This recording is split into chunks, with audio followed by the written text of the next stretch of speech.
The Thunderbolts, the group of anti-heroes set to shake up the MCU. What about them? Today we are here to discuss the MCU history of the characters that make up the team, where we've seen them before and what has happened to them leading up to their team-up film. We will go through them one by one from latest to earliest appearance. Let's get into it. Please help your favorite average movie guy get to 1,000 subscribers by subscribing right now. Antonia Dreykov, Taskmaster. We start with the most recently introduced member of the team, and let's be honest, the one we all know is gonna die early on.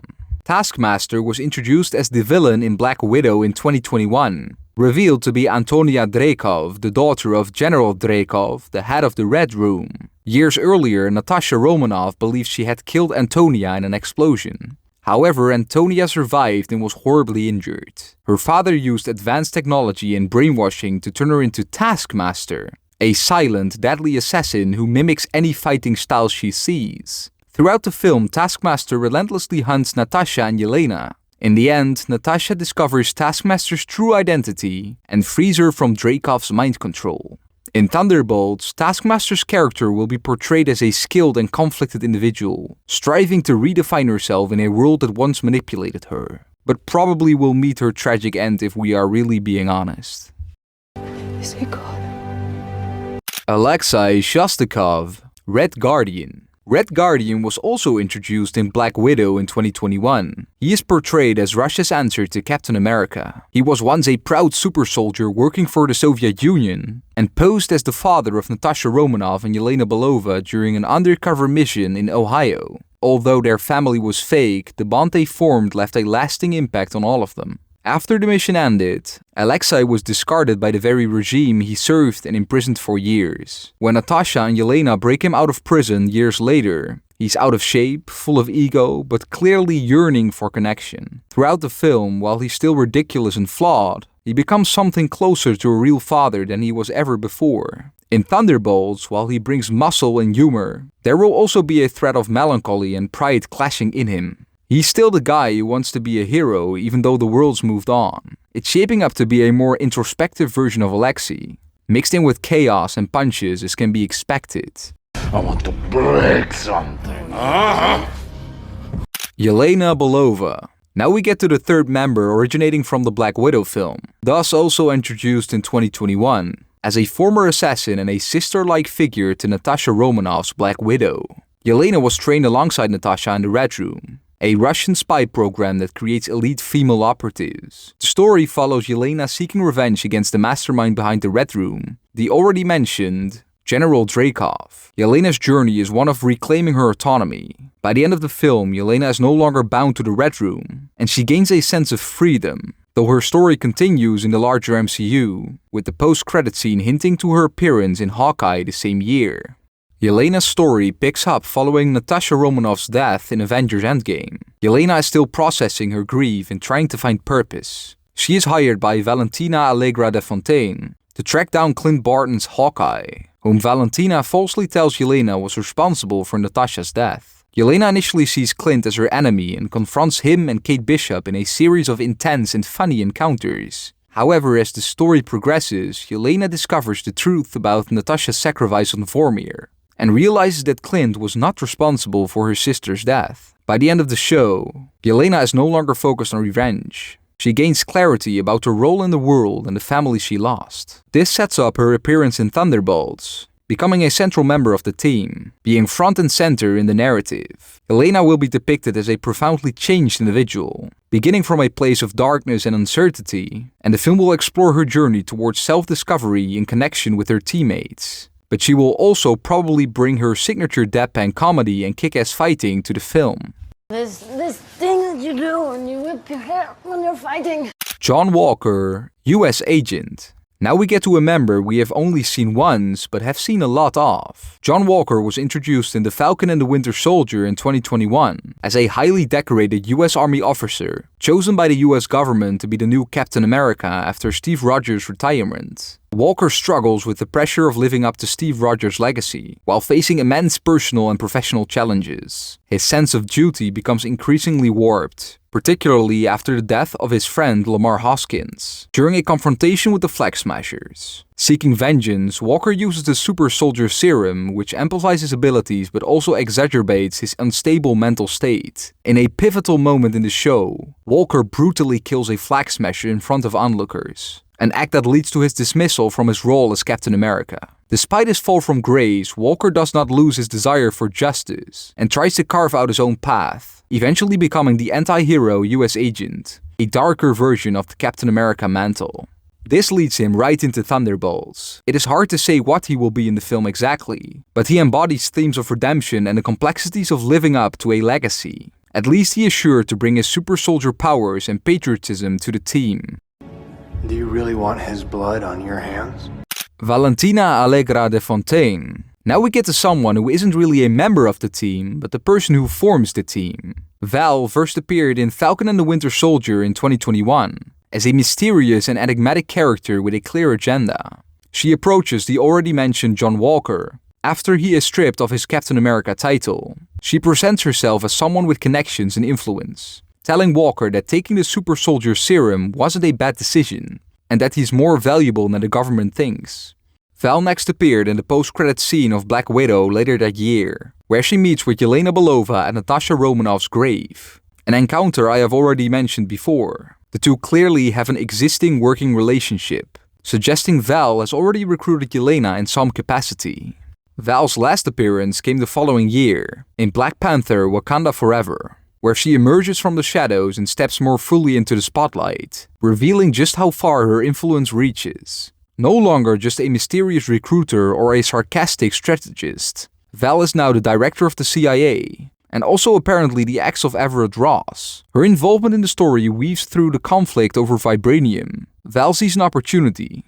To her, vibranium represents not just a scientific marvel, but a potential weapon. Through her scenes, it becomes clear that Val isn't just another government official. She's a player, one who operates in the gray areas, pulling strings, gathering assets, and preparing for something much bigger. So she has been recruiting people and climbing the ranks of government in the MCU, all leading to Thunderbolts. She will play a pivotal role as the architect of the team. Val sees herself as a puppet master, but her control over the Thunderbolts may not be as absolute as she believes. Maybe I'll drop by sometime and jump on your Peloton. Ava Starr, Ghost. Now we get to the member that has been in the MCU the second longest, for a pretty impressive 7 years, but who we have also only seen once 7 years ago. Ava, also known as Ghost, was introduced in Ant-Man and the Wasp in 2018 as a complex antagonist. Her backstory is quite tragic. As a child, she was caught in an accident involving quantum energy that caused her to lose her parents and left her with the ability to phase through solid objects. However, this ability comes with a serious price. Her molecules are constantly shifting, causing immense pain and instability in her body. In the film, she is desperate to cure herself of her condition, and she believes that the technology Hank Pym has developed could provide the solution. Her actions make her appear as a villain, but as the story progresses, it's clear that she is more of a tragic figure, deeply scarred by her past and desperate to heal her suffering. After a final confrontation with Scott, Hope, and Hank Pym suggests using the quantum realm to stabilize her molecules, giving her hope for a cure. By the conclusion of the film, while Ava has not been fully cured, she is given a new direction, with the possibility of managing her condition more effectively. She will now return in Thunderbolts. Her character has evolved, she has overcome her molecular instability and is now seeking a new purpose. We will see a different Ghost in this film, exploring a different side of her character, maybe highlighting her challenges with social interaction due to her isolated upbringing. I'm not gonna hurt you, Scott, unless I have to. Bucky Barnes, the Winter Soldier. Now we end with the member that has been in the MCU the longest, a whopping 14 years. Bucky first appeared in Captain America: The First Avenger in 2011. He is introduced as Steve Rogers' best friend and close companion during World War II. After Steve is chosen for the Super Soldier program, Bucky stands by him and is later captured. When Steve goes on a mission to stop Hydra, led by the Red Skull, Bucky, after being saved, is once again involved in combat. However, during a fight with Hydra forces, Bucky falls off a train and is presumed dead. Bucky then returned 3 years later in Captain America: The Winter Soldier. The film reveals that Bucky is alive but has been brainwashed and transformed into the Winter Soldier by Hydra. After falling off the train, Bucky was captured by Hydra and experimented on. His mind wiped and his body enhanced to become a lethal assassin with a metal arm. As the story unfolds, Steve begins to suspect that the Winter Soldier is Bucky, and through a series of confrontations, Bucky's memory starts to resurface. In a final fight, Steve tries to reach his friend, but Bucky, still struggling with his manipulated identity, initially fights against him. By the end of the film, Bucky regains some of his memories and disappears, with Steve unsure of where he went or what his future holds. Bucky's journey in The Winter Soldier marks the beginning of his long road to redemption, as he starts to reconnect with his past and tries to reconcile the person he was before Hydra's control. After making a cameo in Ant-Man, which led up to this film, Bucky returned 2 years later in Captain America: Civil War. After being freed from Hydra's control, Bucky is still struggling with the trauma of his past actions as the Winter Soldier. When the Sokovia Accords, a set of regulations for superhero activity, are introduced, they cause a rift between Steve Rogers' Captain America and Tony Stark's Iron Man. Bucky becomes a central figure in this conflict. He is framed for a bombing at the United Nations, which results in the death of Wakandan King T'Chaka. Steve, believing in Bucky's innocence and the possibility of him being redeemed, goes to great lengths to protect his friend, even defying the law. As the story progresses, the tension between Steve and Tony reaches its peak when Bucky, Steve, and Tony engage in a brutal fight. Tony learns the painful truth that Bucky was responsible for the death of his parents while under Hydra's control, which leads to an intense and emotional confrontation between the three. By the end of the film, Bucky, deeply conflicted and remorseful for his past actions, voluntarily goes into hiding in Wakanda, seeking a cure for the brainwashing that still lingers. Following his cameo in Black Panther, Bucky's journey continued 2 years later in Avengers: Infinity War. By this point, he has fully recovered from Hydra's induced brainwashing, and his memory has been restored. He is no longer the Winter Soldier, and plays a crucial role in the battle against Thanos' forces. Bucky is seen wielding his metal arm and fighting fiercely alongside familiar characters, showing that he has become a trusted and capable ally again. Despite the efforts to stop Thanos, the Avengers ultimately fail. In the devastating conclusion of the film, Thanos uses the completed Infinity Gauntlet to erase half of all life in the universe, including Bucky. His disintegration is one of the most emotional moments of the film, particularly for his friend Steve Rogers, who had grown close to Bucky throughout their shared history. Bucky returned the following year in the sequel, Avengers: Endgame. After the Avengers time travel, gathered the stones, and used them to bring everybody back, the Avengers prepare for a final battle against Thanos. When the battle begins, Bucky returns and is one of the key fighters on the front lines in Wakanda, alongside the plethora of heroes again. After the battle, with Thanos defeated and peace restored, Bucky's story takes an emotional turn. He is present when Steve Rogers returns the Infinity Stones to their proper timelines, and it is in this moment that Steve decides to stay in the past and live out a life with Peggy Carter. Steve passes on the mantle of Captain America to Sam Wilson, and Bucky, understanding the significance of this decision, supports Sam in his new role.